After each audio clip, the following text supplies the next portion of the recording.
Hello everyone, हाय। कैसे हैं आप सभी लोग? आशा करती हूँ आप सभी लोग स्वस्थ होंगे, मस्त होंगे, बढ़िया होंगे। सभी की तैयारी बहुत अच्छी चल रही होगी। तो चलो आओ आज के करंट अफेयर के सेशन की शुरुआत करते हैं और देखते हैं कुछ news in form of questions. ठीक है, जैसे हम यूजुअली देखते हैं। कोई डे एज सच मिला नहीं मुझे आज 6 मार्च को। सो क्वेश्चंस पे ही चलते हैं। अभी हाल ही में न्यूज़ आई थी कि प्रधानमंत्री नरेंद्र मोदी जी जो है मंतारा गए। वहाँ पे पिक्चर्स आई थी कि कैसे वो लायन के साथ लाइक फेस टू फेस कर रहे थे। तो इन शॉर्ट हम बात कर रहे हैं पीएम मोदी ने जो मंतारा रिलायंस ग्रुप अनंत अंबानी बेसिकली उनका वाइल्ड लाइफ पूरा कंजर्वेशन है and wild life conservation rescue and rehabilitation initiative है। तो क्वेश्चन ये है कि इनमें से कौन सा जो स्टेटमेंट है वो करेक्ट है मंतारा से। ठीक है, it is led by government led initiative है, नहीं है, मैंने अभी बोला अनंत अंबानी जी का है। ठीक है, PM Modi commended Anant Ambani and his team for their efforts. तो ये जो है थर्ड ऑप्शन है वो करेक्ट है। उसके अलावा सेकेंड ऑप्शन भी इनकरेक्ट है, फोर्थ भी इनकरेक्ट है क्योंकि कोई ऐसा प्राइमरी फोकस नहीं है एलिफेंट्स और लेपर्ड्स पे। ठीक है, एंड ये जो वाइल्ड लाइफ प्रोटेक्शन एक्ट है वो 72 का है, 73 का नहीं है, तो फिफ्थ भी इनकरेक्ट है। ठीक है, मंतारा हम जानते हैं, पहले भी न्यूज़ में आ चुका है, large scale animal rescue conservation and rehabilitation centre है जो रिलायंस इंडस्ट्रीज रिलायंस फाउंडेशन के द्वारा जामनगर रिफाइनरी कॉम्प्लेक्स जामनगर गुजरात में बेसिकली इस्टेब्लिश हुआ है। 3000 एकड़ की सेंचुरी है and it focuses on animal welfare and conservation and it provide around 2000 of animal across the 43 species। ठीक है, चलो आगे बात करते हैं। एक MOU जो है वो साइन हुआ है between CSIR that is Council of Scientific and Industrial Research and Ministry of Housing and Urban Affairs के बीच में। ठीक है, तो प्राइमरी ऑब्जेक्टिव क्या है? देखो, इसका primary objective basically waste management को टैकल करना है।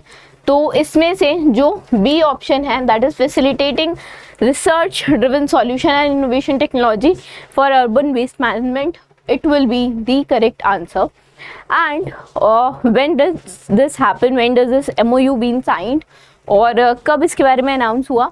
तो अभी 12वां जो regional 3RN circular economy forum में जहाँ पे भूपेंद्र यादव जी ने कुछ बातें कही, उसमें से एक बात थी कि जो इंडिया की सर्कुलर इकोनॉमी है it has a potential to generate over $2 trillion in market value and India would create almost 10 million jobs by 2050। एक ये बात हुई। दूसरा MOU साइन हुआ on waste management.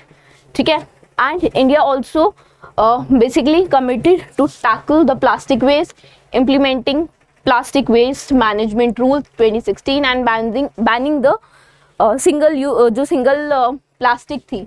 use plastic थी जो माइक्रोन जिसका 1.5 आई थिंक उससे कम था, वो 22 में ही ऑलरेडी बैन हो चुकी है। Circular economy action plan for 10 waste categories have also been finalized with regulatory frameworks that some are in progress basically। ठीक है, चलो आगे चलते हैं। हाल ही में chief of air chief marshal AP Singh ने इनॉग्रेट किया 16th jumbo Majumdar international seminar. ठीक है, अब ये सेमिनार ऑर्गेनाइज किया गया centre for air power studies के द्वारा एट एयरफोर्स ऑडिटोरियम। अब इसकी थीम क्या थी? इसकी थीम थी evolving dynamic of aerospace power. क्या थीम थी? Evolving dynamics of aerospace power. ठीक है, the seminar have the theme this and it was held by Center for Air Power Studies and the seminar was held in honor of Commander Karun Krishna Majumdar, right? And जो key discussions थी it was related to aerospace, obviously aerospace management, space exploitation of air control, drone and unmanned teaming in warfare, impact of electronic warfare, cyber operations, induction of emerging technology into fifth generation aircraft. Event brought together officials, many experts, and it fosters engagement and discussion on the future of aerospace power और aerospace industry basically. ठीक है, चलो आगे चलते हैं. हाल ही में प्रधानमंत्री श्रम योगी मनधन योजना जो है वो बेसिकली लॉन्च हुई. It is a voluntary and contributory pension scheme that was launched by Government of India to provide social security to unorganized sector. ठीक है, पहली बात ये स्कीम लॉन्च हुई अभी फिलहाल मार्च में.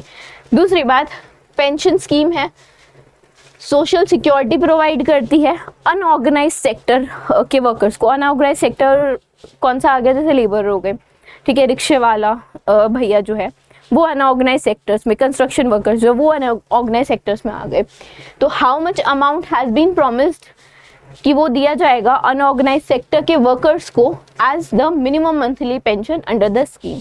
तो ऐसा कहा गया है कि मिनिमम जो दिया जाएगा वो 2800 रुपये दिए जाएंगे मंथली. ठीक है, मिनिमम मंथली पेंशन जो दी जाएगी वो वेट इट्स नॉट 2800, इट्स 3000.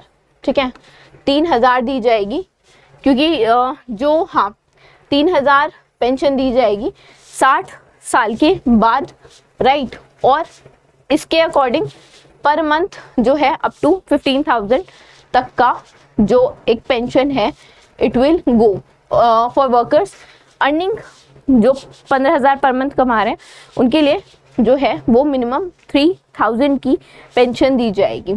ठीक है, जो भी इनफॉर्मल सेक्टर में जितने भी वर्कर्स हैं अकॉर्डिंग टू द स्कीम. और अगर बात करें अनऑर्गेनाइज्ड वर्कर्स की तो 50% जो इंडिया की जीडीपी है उसमें कंट्रीब्यूट करते हैं ये स्ट्रीट वेंडर्स, ये कंस्ट्रक्शन वर्कर्स, डोमेस्टिक वर्कर्स जिन्हें हम अनऑर्गेनाइज्ड वर्कर्स कहते हैं, agriculture labourers, rickshaw pullers and artisans and many more. The scheme basically was introduced in interim budget 2019. अब यहाँ से भी क्वेश्चन पूछा जा सकता है कि स्कीम इससे पहले कब किस बजट में इंट्रोड्यूस हुई. ठीक है, and it is administered by किसके द्वारा, किसके अंडर आता है, ministry of labour and employment के अंदर in collaboration with life insurance corporation LIC of basically life insurance corporation of India and common service centre e governance services India limited for seamless implementation. LIC जो है वो pension fund manager है और responsible है pension पे out के लिए. और जो स्कीम है it is the part of government broader social security initiative that is basically aligned with the vision of universal pension coverage for workers in basically unorganized sector, and government is like paying heed to unorganized sector nowadays. आगे चलते हैं. Major step towards India's goal of achieving net zero emission by 2070. Union minister Nitin Gadkari ji और प्रहलाद जोशी जी ने flag of किया India का पहला hydrogen powered heavy duty truck trials, जो किसके द्वारा लॉन्च किया गया, टाटा मोटर्स के द्वारा नई दिल्ली में. ठीक है, India has the basically the measures has taken the major step to achieve the net zero emission by 2070 and it is basically funded by the National Green Mission. जो ट्रायल है it aim to access the commercial viability of hydrogen powered truck, ताकि hydrogen अभी fuel की तरह जो है hydrogen in future will be using. So this is the step towards that for long distance haulage and develop the necessary infrastructure basically through this particular thing. And 24 month का trial deploy होगा 16th advance hydrogen powered vehicles में. It features hydrogen internal commercial engines and fuel cells technology. And ये जो trucks हैं it will be operated on major routes, और वो कौन से होंगे, मुंबई, पुणे, दिल्ली NCR, सूरत, बड़ोदरा, जमशेदपुर और कलिंगानगर. ठीक है, सो इन रूट्स पे जो हाइड्रोजन पावर ट्रक्स हैं दे विल बी डिप्लॉयड। आगे चलते हैं, नेक्स्ट देखते हैं। According to the new regulation 2025 formulated by inland waterways authority of India, it was introduced to boost which of the following participation। देखो अभी ना न्यू रेगुलेशन आए हैं IWAI के, that is inland waterways authority of India के, उसमें private sector की participation जो है वो इंक्लूड की है। Private sector, private basically private sector has also being now, it will also be a part of it, ठीक है। National waterways Regulation 2025 introduced by Ministry of Port, Shipping and Waterways have formulated and mandated that entities including private, public or joint venture can now take NOC from IWAI only, and they can basically develop or operate terminal on the national waterways। and ये जो regulatory framework है, it aims to streamline the process, promote public sector participation basically and ensure the efficient use of India's extensive waterways network, right। the regulation apply to both existing and new terminal, whether the permanent or temporary doesn't matter, like one can apply for it, and permanent terminal can be maintained indefinitely by the operator, जबकि जो temporary terminals हैं they are granted पहले 5 साल के लिए दिए जाएंगे, उसके बाद आगे वो रिन्यू होता जाएगा, ठीक है। The structure approach is design to enhance the infrastructure and development and improve the ease of doing business with in the inland waterways sector. आगे चलते हैं, हाल ही में all India spice exporters forum organise हुई, इंडियन स्पेस कॉन्फ्रेंस 2000 ने organise किया Indian international space conference 2025, ठीक है। All India spice exporter forum ने ऑर्गेनाइज की है कॉन्फ्रेंस बेंगलुरु में। तो थीम क्या थी इस पर्टिकुलर कॉन्फ्रेंस की? कॉन्फ्रेंस की थीम थी building trust beyond borders, transparency, sustainability, confidence, ठीक है। दिस इज द थीम, ठीक है। और थीम पूछी जाती है तो you must know the theme, right.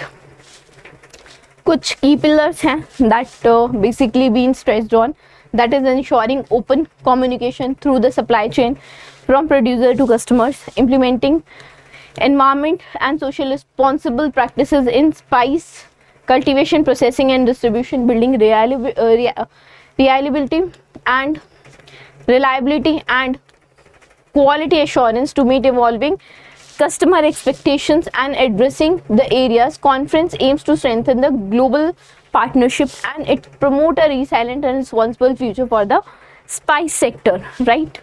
and the conference was important for all of the people or all of the organization involved in spices, ठीक है। हाल ही में पार्टनरशिप हुई है between city union bank and Chennai super Kings के बीच में, and इन्होंने एक बैंकिंग और स्पोर्ट्स का मिक्सचर एक तरह से ये पार्टनरशिप शो करता है। एंड ये पार्टनरशिप के तहत को ब्रांडेड एक क्रेडिट कार्ड लॉन्च हुआ है। तो इसका आंसर क्या होगा? प्राइमरी ऑब्जेक्टिव पूछा है तो it is to offer a CSK fan a unique credit card with exclusive benefit, ठीक है। तो को ब्रांडेड क्रेडिट कार्ड जो लॉन्च हुआ है वो येलो कलर का कोई एक क्रेडिट कार्ड होगा CSK फैंस के लिए, वो बहुत प्रीशियस होने वाला है बिकॉज साइन होंगे उस पर, ठीक है, प्लेयर्स के CSK एंड डिस्काउंट्स मिलेंगे मैचेस पे, राइट।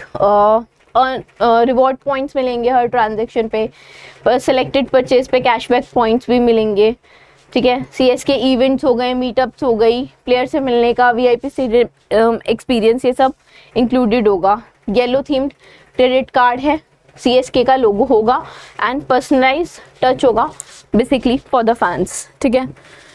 आगे चलते हैं, नेक्स्ट देखते हैं। Aditya L1 which is India's first space based mission to study the sun has captured the first ever image of solar flare kernel in the lower solar atmosphere।